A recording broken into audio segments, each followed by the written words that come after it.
Boa noite!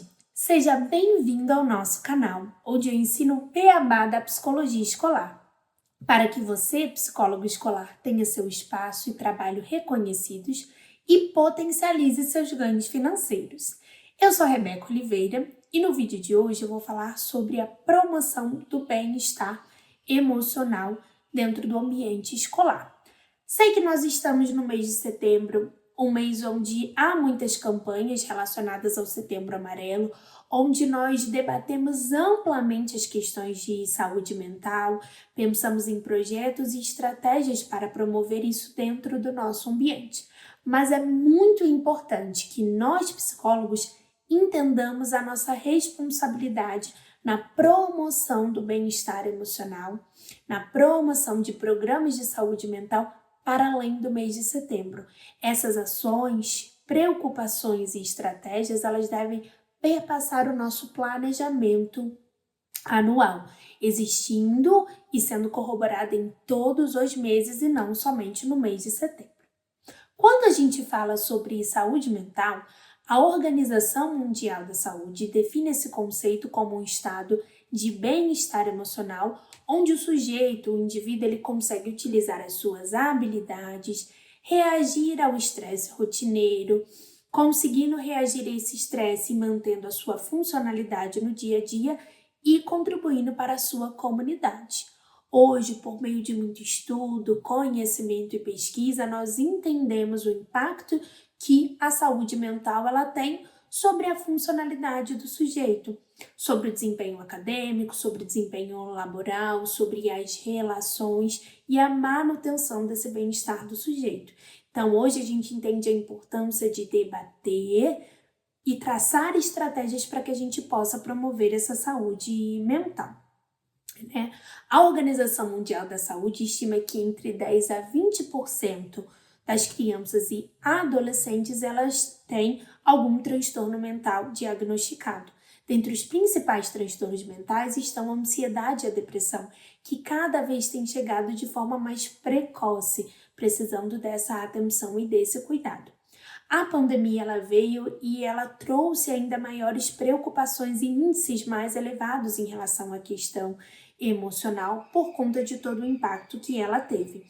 Então, um relatório que foi gerado pela Unicef em 2021 constatou que 1 em cada 7 crianças e adolescentes de 10 a 19 anos já tem um transtorno mental diagnosticado. Então, a gente consegue entender que é um assunto bem sério, que a gente precisa compreender os caminhos pelos quais a gente pode promover essa saúde mental. Então, antes da gente pensar em promover, nós precisamos identificar os sinais de alertas, identificar dentro da nossa comunidade escolar possíveis sinais e alterações que podem trazer essa preocupação e essa necessidade de cuidarmos de questões de saúde mental.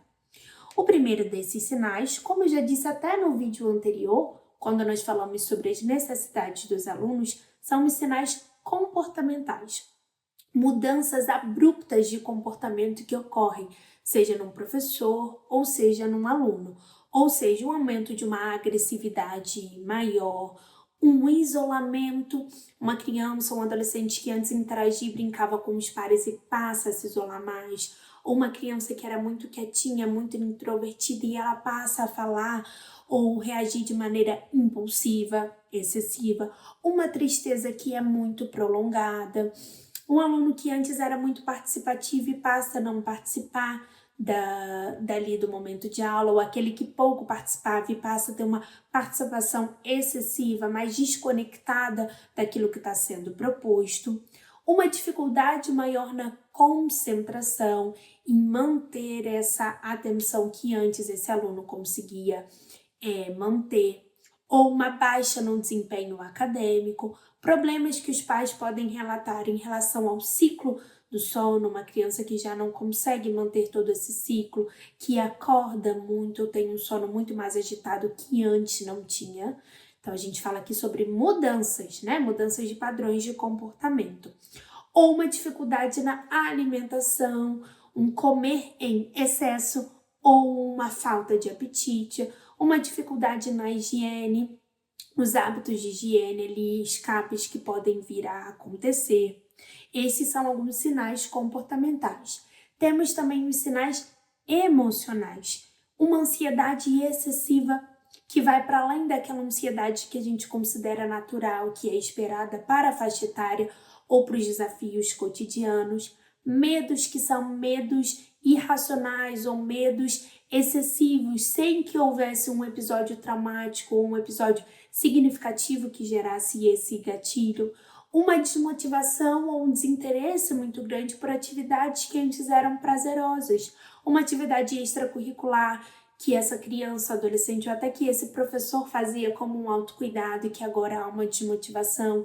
Uma participação maior que antes era de muito interesse em alguma área ou disciplina e que agora não ocorre mais. E também os sinais sociais. Uma dificuldade maior na socialização, brigas constantes ali com os pares, ou como eu disse, um isolamento excessivo em relação aos pares, o bullying, tanto esse aluno, esse aprendiz como vítima ou como agressor, ambos são preocupantes, alterações nas relações ou nos vínculos que existiam com os pares e com os professores. Então, são os principais sinais que denotam que há uma necessidade, uma questão voltada para a saúde mental. Lembrando, sinais comportamentais, emocionais e sociais que servem de alerta, ligam aquele botãozinho vermelho onde a gente precisa observar mais e traçar estratégias para responder a isso. As estratégias de promoção de saúde mental na escola podem ser tanto estratégias para responder a uma demanda identificada, como estratégias para prevenir com que essas questões apareçam ou se intensifiquem. Elas têm essas duas funções, digamos assim. Então, a primeira estratégia é a gente criar um ambiente acolhedor dentro da nossa instituição. Para que a gente consiga atuar sobre as questões de saúde mental, a gente precisa que dentro desse espaço haja um ambiente de acolhimento e de validação das questões e emoções.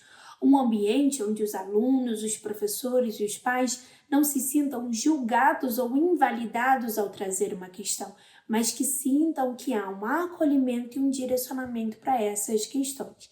Então, para que isso aconteça, toda a criação de um ambiente onde a gente debate sobre a importância da saúde mental, onde a gente fala sobre situações e momentos que nos afetam emocionalmente e que isso faz parte da nossa vivência, da nossa construção enquanto ser humano, onde a gente traz a fala que eu falo bastante, está tudo bem não estar bem. E se você não está bem, existe aqui um canal, um espaço onde você possa trazer isso, onde você possa ser acolhido e direcionado. Então, criar um ambiente que é positivo e que é acolhedor, onde há espaço para que as emoções elas emerjam, onde há um espaço para que essas emoções elas venham à tona e para que elas possam ser trabalhadas e cuidadas.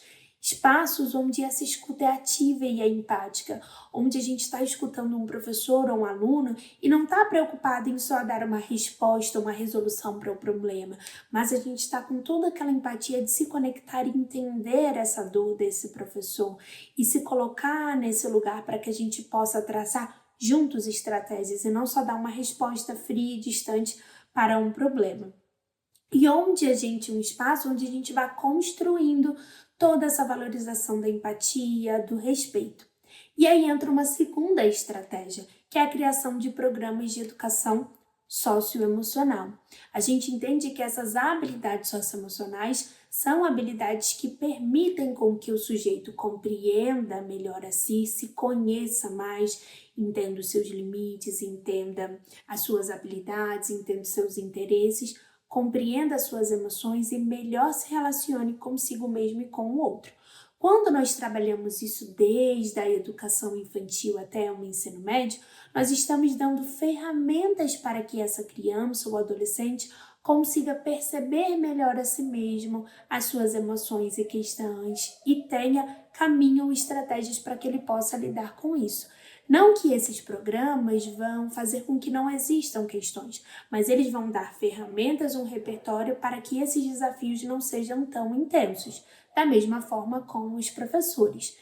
Então, eu falo muito sobre a questão emocional. Muitas das vezes a gente já quer ir para o ponto de ensinar esse estudante a regular as emoções, sem antes ter passado por um processo inicial de identificação emocional, compreendendo que cada corpinho, cada sujeito vai expressar essa emoção, vai sentir essa emoção de uma maneira diferente, muito própria, muito singular. Então a gente precisa começar com a identificação das emoções, para depois traçar caminhos para que você possa expressar essas emoções e então regular.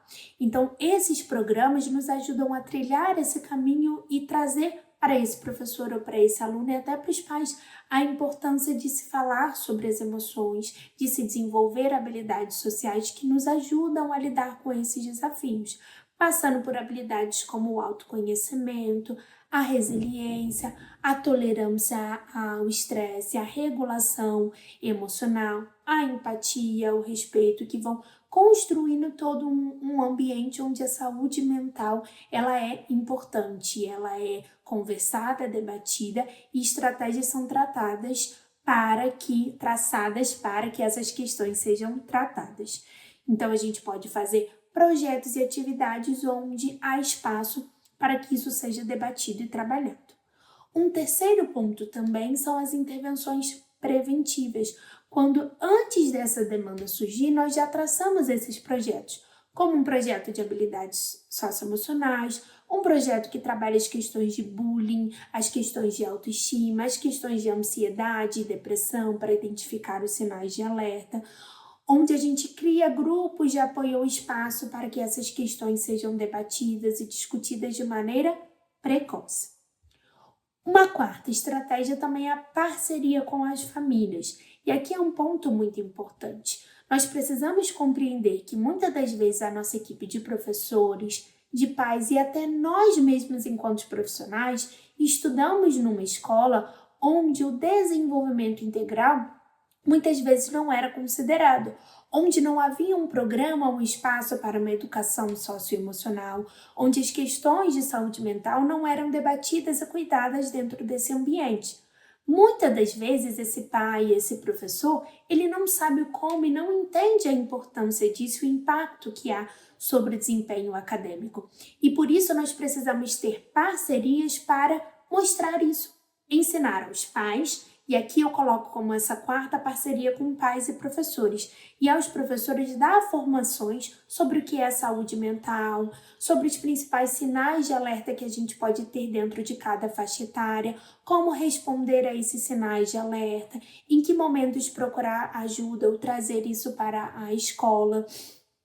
O impacto ali em índices, trazendo todos esses índices do aumento da incidência de transtornos mentais em crianças e adolescentes, os impactos que isso podem ter não só sobre o desempenho acadêmico, mas sobre toda uma trajetória de vida desse sujeito. Então essas parcerias também nos ajudam a ter mais olhares, parceiros no sentido de identificar essas questões e atuar de maneira assertiva sobre elas. E para que a gente faça essas intervenções, há diferentes recursos ou ferramentas que a gente pode utilizar para promover essa saúde mental. Então, no nosso cotidiano, podemos utilizar técnicas de mindfulness ou técnicas de relaxamento, que não necessariamente precisam ser aplicadas por nós profissionais, que elas podem sim, nós podemos instrumentalizar a nossa equipe de professores, de gestão e os nossos pais a fazerem isso. Antes de um momento de avaliação ou de um momento de apresentação de um projeto importante, ter um momento de relaxamento, utilizar técnicas de respiração diafragmática com esse aluno para que ele possa se acalmar, se centrar, voltar para o momento presente, ou para que no momento de frustração ou raiva intensa ele consiga se utilizar para que ele consiga se perceber e responder melhor a esse desafio. Essas práticas, elas têm estudos que mostram a relevância dessas práticas, por exemplo, para desempenho acadêmico numa determinada avaliação, baixando essa ansiedade que às vezes alguns alunos vão ter perante uma avaliação, perante o resultado, e permitindo com que eles acessem melhor o seu conhecimento, aquilo que eles estudaram, aquilo que eles aprenderam e consigam se colocar ali. Nós também podemos utilizar atividades lúdicas ou criativas, atividades artísticas, atividades esportivas, onde esses alunos ou dinâmicas, caça ao tesouro, onde esses alunos ou professores possam ter um espaço para se aliviar desse estresse, canalizar essa energia emocional de maneira mais assertiva, mais funcional. Fazer algumas dinâmicas de acolhimento, onde a gente trabalha isso com a nossa equipe escolar, onde a gente trabalha a importância da gratidão, expresse e elogie coisas positivas sobre o outro, onde a gente trabalha a resolução de problemas sociais e emocionais, atividades e também um terceiro ponto, dinâmicas de grupo, onde a gente vai instrumentalizando, criando espaço para que essas questões venham à tona e vai instrumentalizando, acolhendo e instrumentalizando essa equipe e esses alunos para lidar com esses desafios. E tudo isso a gente faz estando próximo, participando da nossa comunidade escolar. Conseguem compreender a diferença de toda essa construção que acontece ao longo do ano, do que quando a gente apresenta um projeto e faz todas essas ações somente em setembro e equipara a nossa equipe somente no mês ou trabalha isso somente naquele mês, mas não vai acompanhando, observando e atuando sobre isso, é muito diferente. E aí eu queria trazer para vocês um exemplo prático, um exemplo de um projeto que eu fiz dentro da pandemia. A pandemia a gente sabe que foi um desafio para todos nós, não só enquanto profissionais da educação, do ambiente escolar, como profissionais clínicos também, mas como seres humanos, né? Foi um desafio muito grande, foi um exercício muito grande dessas habilidades socioemocionais para que a gente pudesse lidar. Mas nós nos deparamos com uma realidade onde, de repente, a escola ela passou a ter uma outra constituição. Né, todo o nosso contato, todo o nosso afeto, ele foi privado a um espaço que era puramente digital e virtual. E foi um período de muita ansiedade, muita preocupação, muito medo por parte da equipe docente. Não só pelo medo em relação à saúde física, pelas perdas que eles enfrentaram também, que afetaram o emocional, mas por toda essa ansiedade e preocupação de ter que se reinventar de um dia para o outro, né? De ter que adaptar estratégias e pensar em como atingir e alcançar esses alunos dentro de uma nova realidade.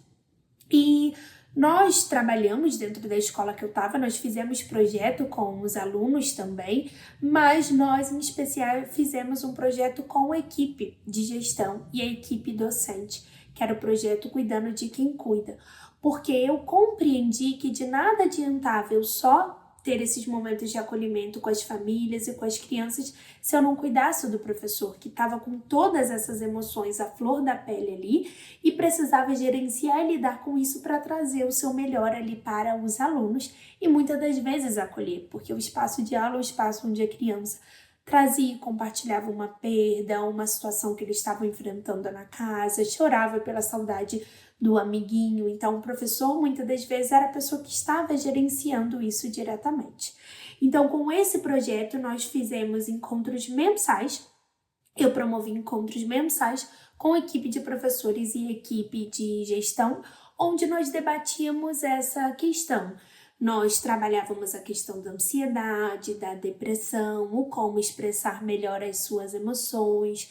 Trabalhamos com a percepção daquilo que estava dentro da nossa zona de controle e o que não estava e como a gente poderia lidar com isso. Trabalhamos com trocas de emoções e acolhimento entre os pares ali de professores. Fizemos dinâmicas voltadas para a resiliência e o como essa resiliência ela poderia impactar no nosso crescimento também enquanto sujeito. Então foram encontros online, onde sempre nós começávamos com um momento de acolhida, escuta dos professores e depois partia para uma atividade que era dinâmica e vivencial, sempre lançando um desafio para que eles pudessem colaborar entre os pares. Por exemplo, um correio onde eles tinham que mandar uma mensagem positiva para um determinado amigo, ou um desafio da gratidão, onde naquela semana ou dentro das próximas semanas eles teriam que todos os dias pensar em um motivo que eles tinham para agradecer, ou um canal de comunicação que a gente criou onde eles podiam compartilhar os desafios, as dores e as angústias. E nós fomos vendo que quando o professor tinha esse espaço, ele estava melhor emocionalmente para lidar e também tinha ferramentas ao alcance dele para que ele pudesse acolher esses alunos. Então, o que eu pude perceber é que através dessas dinâmicas que a gente fazia, às vezes o professor replicava esse primeiro momento de acolhida que ele tinha ali com o aluno dele, então ele ouvia, ele dialogava antes de trazer um conteúdo, ele considerava esse sujeito. Então nós percebemos que dessa forma nós podemos cuidar, mas também atuar sobre esse desenvolvimento integral dos professores e dos alunos, acolhendo, criando esse ambiente empático para que eles pudessem também transpor isso para os alunos que estavam ali no dia a dia. Foi um período muito desafiador, mas nós colhemos frutos muito positivos em relação a todo esse trabalho, a todo esse projeto. O feedback foi muito positivo e nós podemos ver isso também expresso na reação dos alunos também. Além disso, com os alunos, nós também fizemos projeto. Com os alunos era um projeto que eu tracei quinzenal. Então, quinzenalmente eu tinha 1 hora aula em cada turma. E nessa turma também trazia algumas questões relacionadas à identificação, expressão e regulação emocional, ao como lidar com os desafios sociais, pensando no bem-estar emocional desses alunos. Eles também tinham esse espaço de acolhida. Com eles nós trabalhamos com algumas historinhas, nós trabalhamos com alguns vídeos, alguns filmes, teve uma sessão cineminha também para trazer a importância dessa temática.